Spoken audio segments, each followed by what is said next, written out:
Cap ou pas cap, se passer de viande et de poisson tous les lundis de l'année, c'est le défi baptisé Lundi Vert, une campagne de sensibilisation au bien-être animal, mais aussi et surtout une étude scientifique menée par des chercheurs grenoblois.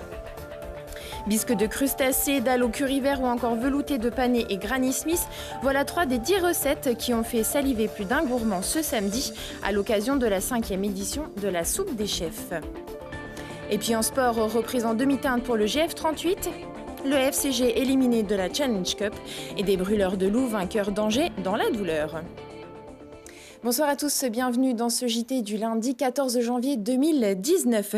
Toutes les heures à partir de 18h10 pour faire le tour de l'actualité du Grand Grenoble. Cap ou pas cap, et si on se passait de viande et de poisson au moins une journée par semaine? C'est l'idée du Lundi Vert, une campagne de sensibilisation au bien-être animal lancée aux États-Unis en 2003 et qui fait des émules jusqu'en France. L'objectif est simple, inciter les Français à changer leur comportement alimentaire pour en observer l'impact sur l'environnement. L'étude initiée par des chercheurs grenoblois a été lancée il y a une semaine. Quel est l'engouement dans la première ville écolo de France? Charlotte Faulkner est allée vérifier dans un restaurant universitaire de la Presqu'île. Un lundi où on ne consomme ni viande ni poisson, Lundi Vert a pour but de changer les habitudes alimentaires des Français. Créé à l'UGA, l'initiative vise plusieurs objectifs pour la planète, notre santé ou encore le bien-être animal. D'abord, il y a des raisons environnementales, puisque les travaux nombreux établissent que la viande est une source importante de déforestation, d'émissions de gaz à effet de serre, de pollution de l'air et de l'eau, d'utilisation, de gaspillage d'énergie et de ressources naturelles. Lundi Vert, c'est également la première étude d'impact d'une campagne sur le comportement alimentaire dans le monde. Les volontaires sont donc invités à s'inscrire sur le site de lundivert.fr. L'idée étant de comprendre quelles sont les personnes qui sont les plus aptes à modifier leur comportement alimentaire avec le temps et quelles sont les personnes pour lesquelles les résistances sont plus importantes du fait de facteurs sociaux, contextuels, interpersonnels. Séduit par cette proposition, le Crous a mis en place le Lundi Vert dans tous ses restaurants universitaires grenoblois. Avec ce projet, on s'est dit que c'était là une occasion de découvrir et développer davantage une restauration qu'on avait l'habitude de pratiquer, mais pour laquelle on a souhaité se spécialiser, à savoir la restauration végétarienne. Une décision en accord avec la forte demande des étudiants qui profitent ainsi de repas végétariens déjà préparés en attendant de franchir le cap chez eux. On sait déjà qu'on a tout ce qu'il faut pour avoir un repas complet sans avoir à se poser de la question d'un manque ou quoi que ce soit. Ça m'encouragerait beaucoup plus à m'engager à faire ça plutôt que si j'avais besoin de chercher, de me dire il va me manquer un bout de repas ou quoi que ce soit. Il y en a beaucoup finalement qui sont très sensibilisés et en fait il leur manquait peut-être un mouvement collectif en fait qui permette de passer à l'action et faire un tout petit pas. Finalement le Lundi Vert c'est faire un premier petit pas facile. Depuis le lancement de la campagne, près de 80 000 personnes ont déjà visité le site internet, mais le but serait d'avoir près de 50 000 personnes inscrites. 500 personnalités, artistes, sportifs et acteurs publics se sont déjà engagés. L'objectif affiché est clair, 100 000 signataires à la fin de l'année. Les premiers résultats sont quant à eux attendus d'ici 6 mois.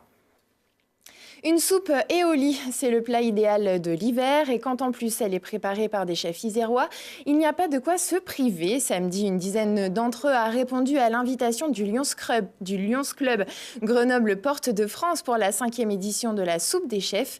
Une opération gastronomique et solidaire qui fait toujours recette. Des centaines de litres de potions magiques contre le froid ont ainsi été vendus au profit des jeunes en difficulté scolaire. Nous avons des chefs qui sont là depuis la première édition. La plupart d'entre eux n'ont vraiment pas besoin de ce genre de publicité compte tenu de leur notoriété. Mais spontanément, ils ont tout de suite dit « Ok, on vient ». Avoir envie de faire quelque chose pour quelqu'un d'autre, ça faisait aussi partie de leur souhait. Donc ça, c'est extraordinaire. C'est vraiment un très grand élan de solidarité. Bien sûr, les gens du club sont très actifs. Les chefs sont super. Il y a aussi des nouveaux chefs cette année. Oui, alors ça, c'est très important aussi. Et le même engouement que les plus anciens, quoi.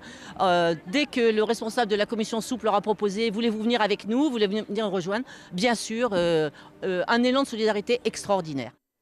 L'an dernier, le Lions Club avait réalisé un bénéfice de 2 800 €, soit l'équivalent d'environ 700 soupes. Rendez-vous est déjà pris pour 2020 et la 6e édition, ce sera le samedi 11 janvier. À votre bon cœur, monsieur, dame, au Resto du Cœur, les bambins dans le besoin ont aussi leur collecte. La 4e édition a débuté ce lundi à l'initiative du réseau Crèche Expansion.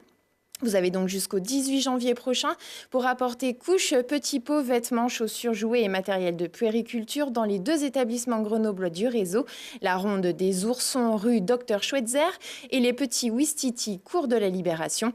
En 2018, l'opération a permis de récolter 2 tonnes de vêtements, 6 000 couches et 20 kilos de nourriture. Alors n'hésitez pas, les bébés du cœur comptent sur vous.